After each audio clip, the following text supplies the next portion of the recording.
Chapter 15. Standing among the newly enrolled members of the police force aid, the weight of this responsibility settles upon me. The list of successful trainees, displayed prominently, serves as a reminder of our accomplishment. I scan the crowd for Jack, but don't see him. Beside me, Clara is practically bouncing with excitement. For her, this is a dream unfolding, the first step on her path to becoming a police officer. Her excitement is infectious, but it stands in stark contrast to my own mixed emotions.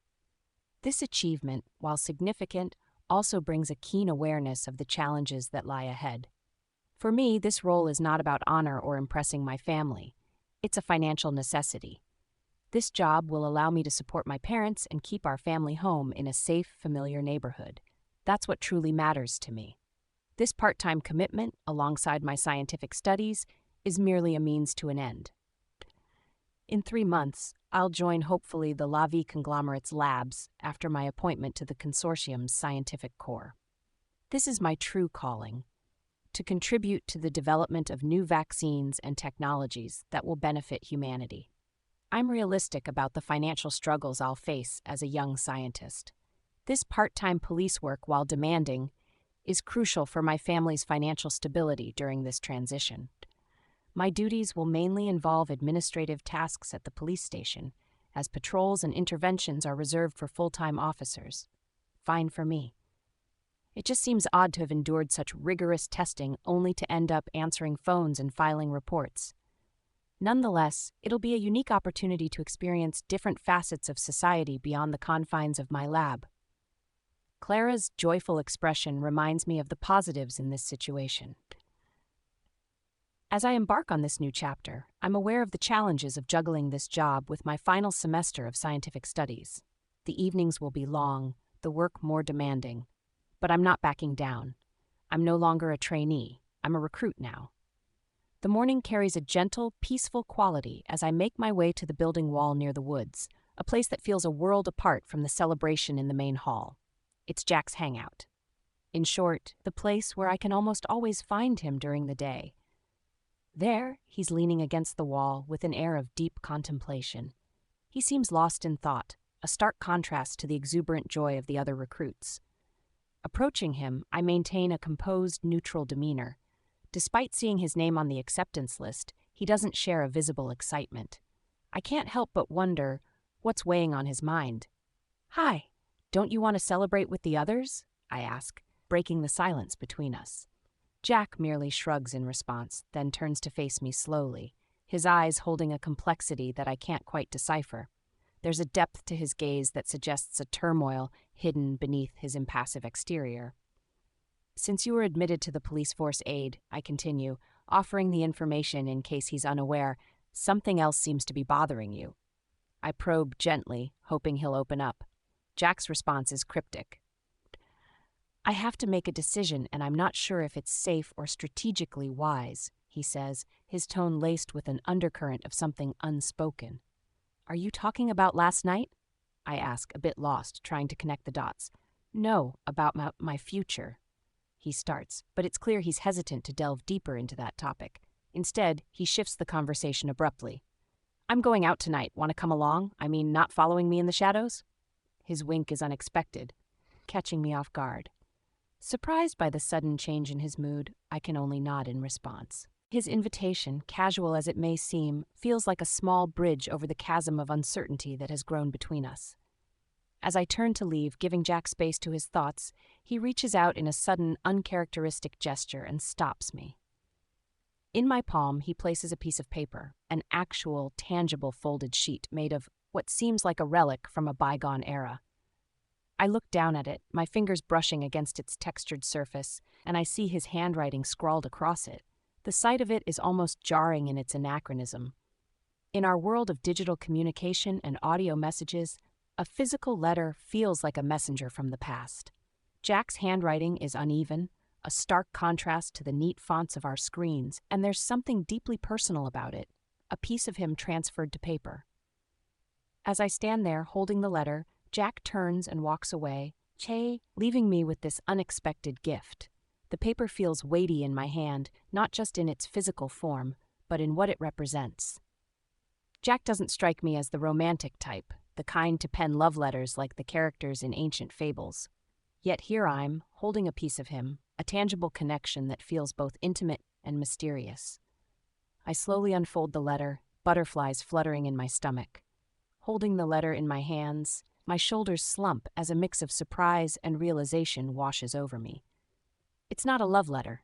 Of course not. What was I thinking? It's from Jack, of all people, not the god of romantic finesse. I roll my eyes at my own stupidity. Of course, it's a method for untraceable communication. I feel a tingle in my upper arm where the ID device is pinned. I begin to read. Eva, I'm not sure about all that's monitored with the ID device embedded in our skin. I suspect they're tracking our every move, perhaps even listening in. We can't communicate freely. It's not safe. You need to hack the device, override what it sends out.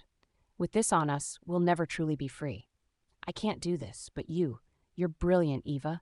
You'll find a way. Burn this paper. Always remember, they're watching, maybe listening. Jack.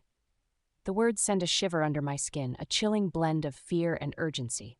My heart races, thudding loudly in my ears.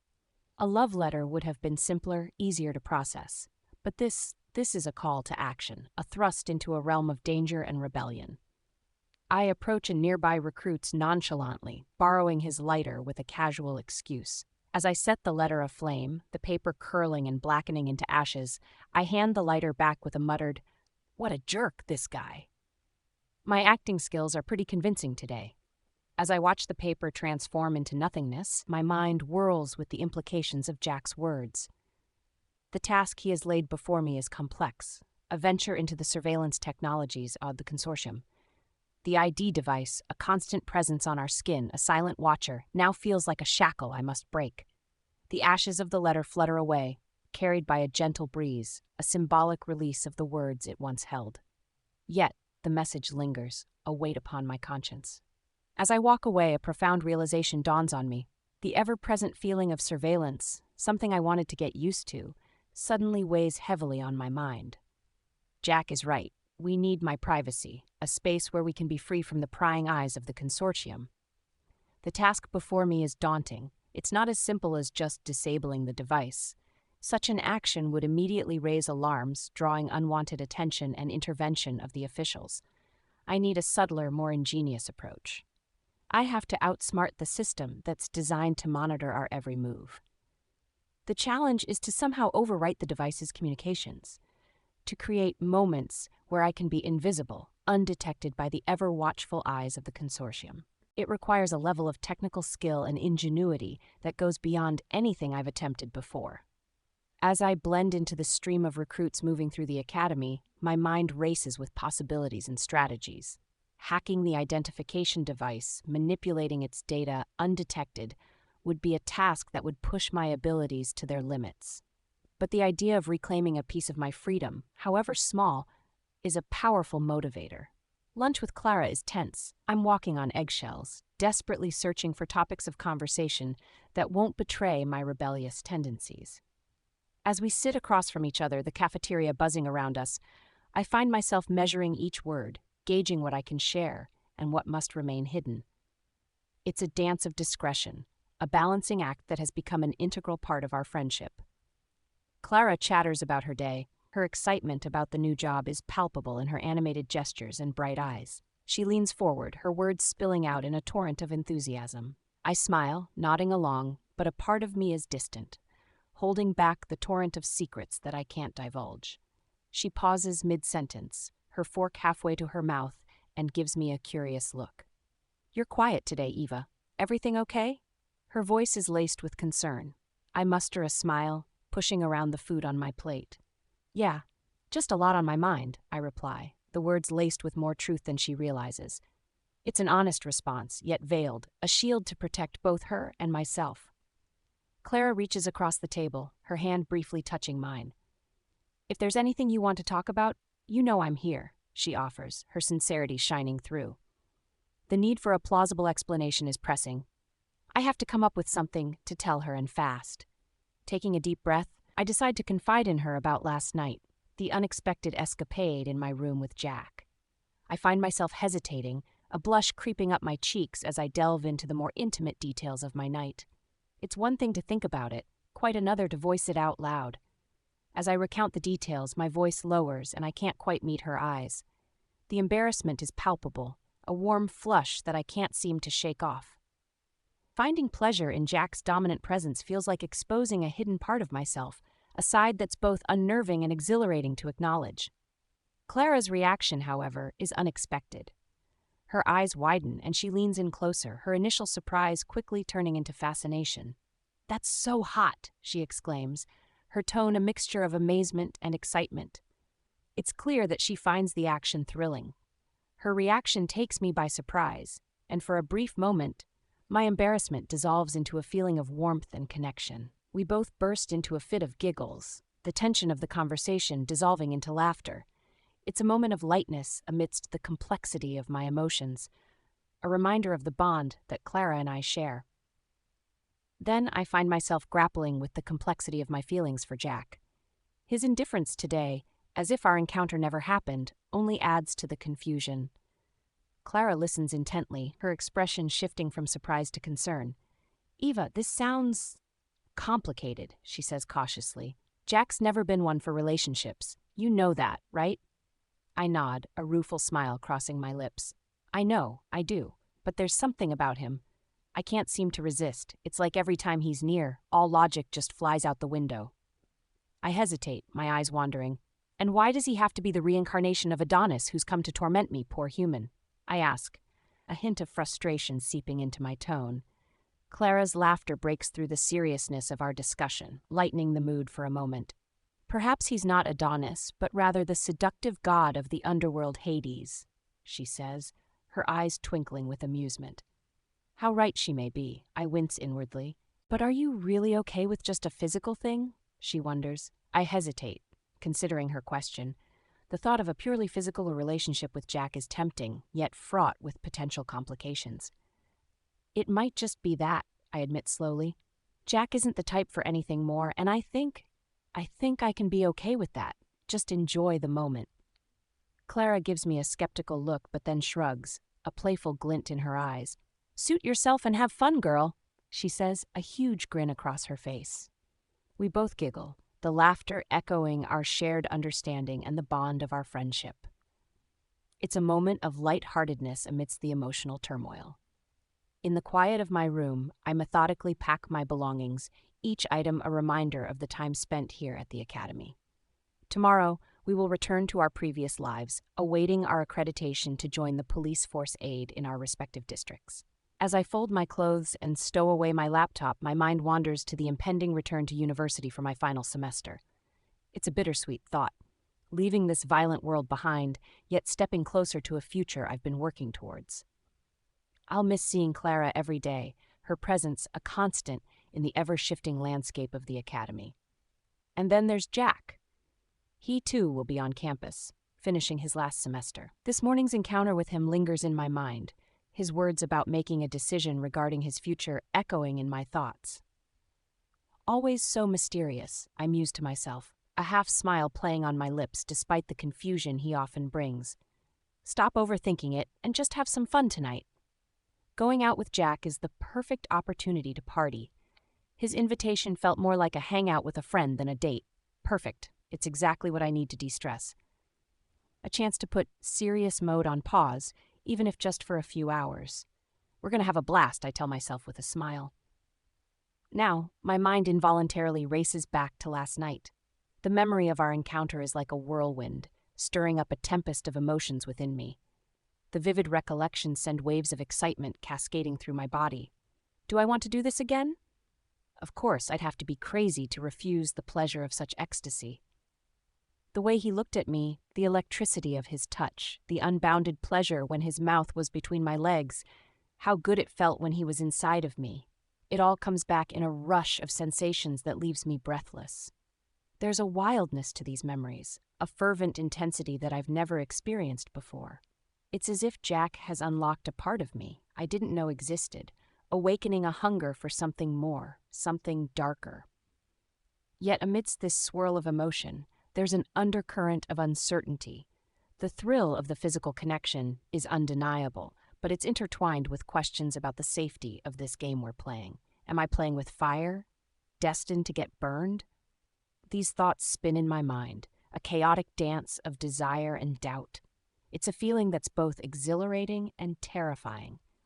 I'm standing at the edge of an unknown precipice, caught between the safety of the familiar and the allure of the unknown. As I ponder where we might go, my mind drifts to the underground world where Jack's friends like Lucas, Jade, and Rico roam free, a place pulsing with life, unbound by the rules we're subjected to. But then it hits me. The reality of the ID device, a constant monitor on our movements. Jack can't venture into that world anymore, not without risking exposure. The realization dampens my initial excitement, casting a shadow over the prospect of our night out. The ID device is a leash, a constant reminder of the control the Consortium holds over us. Jack, with his ties to the underground world, the fights, his friends, they all exist outside the bounds of this monitored reality. How will he navigate this? Will he have to cut ties with that part of his life completely? A determination sets in. Unless I find a way to hack this thing, I whisper to myself, feeling the challenge ahead. The lab might hold the answers, a chance to break free from the constraints that bind us. For Jack, for myself, for the freedom it could bring. Determined, I stride towards the facility's laboratory. It's a starting point, a place filled with equipment that might hold the key to our anonymity. The laboratory looms before me, a cavern overflowing with measuring instruments, data storage systems, and all manner of diagnostic tools. The recruits have abandoned their drills for the day's festivities, leaving the lab blissfully deserted. It's the perfect opportunity to conduct my investigation undisturbed.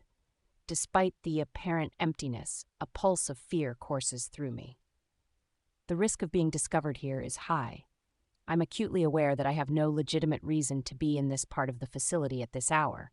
My mind races to concoct a plausible explanation. I'm here to, prepare for my upcoming exam on the propagation of ultrasonic waves. Perfect, a topic complex enough to deter any further questions. I take a deep, steadying breath and begin assembling an array of sophisticated devices: microwave sensors, infrared cameras, UV detectors, and gamma-ray detectors.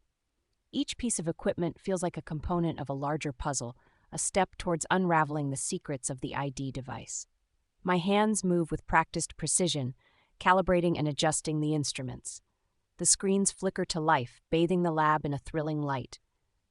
As I delve into the analysis, I discover that the ID device operates in the microwave part of the electromagnetic spectrum, utilizing a frequency of 5 gigahertz. It's a crucial piece of information, but only the beginning. The device's encrypted data presents a formidable puzzle. Layers deep in codes are meant to protect its secrets. Despite my efforts and the limited tools in my deserted lab, decoding it seems impossible. My frustration is matched only by my resolve as I realize the necessity of a decryption key. This task requires resources far beyond the ordinary. I need access to cutting-edge technology, perhaps a quantum computer and a sophisticated signal analyzer. These tools are not available in a standard lab, but might be found in a well-equipped university research center.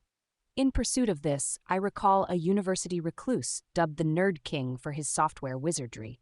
Known for creating complex, almost magical software solutions, he's my best bet for developing the decryption software. I need his help. Our interactions have been minimal, but the urgency of my mission demands I find a way to engage him without spooking him. Amidst the lab's humming machines, I'm determined yet cautious, aware that any mistake could jeopardize everything under the Consortium's watchful eye. My resolve hardens. I must navigate this delicate balance with precision and keep my focus to avoid the catastrophic consequences of failure. With this realization, I carefully power down the equipment, ensuring that no trace of my investigation remains. My mind races with plans and contingencies as I exit the lab, blending into the shadows. The night ahead promises a brief respite, a momentary escape in Jack's company, but the real work lies just on the horizon. Making my way back to my room, I cannot stop thinking about last night with Jack. I decide against wearing the flowery dress this time. Its bright colors seem to draw too much attention at the bar. Lost in my thoughts, I'm abruptly pulled back to reality when Corporal Miles appears in front of me. His voice is stern, unmistakably military. "Voss, you're to report to Commander Hask's office immediately," he commands. A shiver runs down my spine. Why would Commander Hask want to see me? A thread of panic weaves through my thoughts. Could it be about my investigation into the ID device? The mere possibility sends a wave of fear coursing through me. Did I leave any trace in the lab? Have my intentions been discovered? I feel my face drain of color, but I manage to compose myself. It's crucial that I maintain a facade of calmness. With a nod to Corporal Miles, I steer my steps towards Commander Hask's office, my mind racing with every possible scenario. As I walk, my footsteps echo in the empty hallway, each step resonating with the gravity of the situation. The corridors of the academy feel like a maze leading to an uncertain confrontation. Reaching the door of the office, I pause for a moment, taking a deep breath to steady my nerves. I have to be careful to keep my emotions in check. Whatever the reason for this summons, I need to be ready to face it without revealing my inner turmoil. Did this story captivate you? Help this book find its place in the vast world of literature. Share your thoughts. Leave a review on Goodreads. Your support means everything. Link in the description. For just the price of a coffee, you can dive into the full audiobook and support my journey as an author. Every contribution truly means the world to me and keeps this adventure alive. The link to the audiobook on Kobo is in the description of this video. Thank you so much for your support.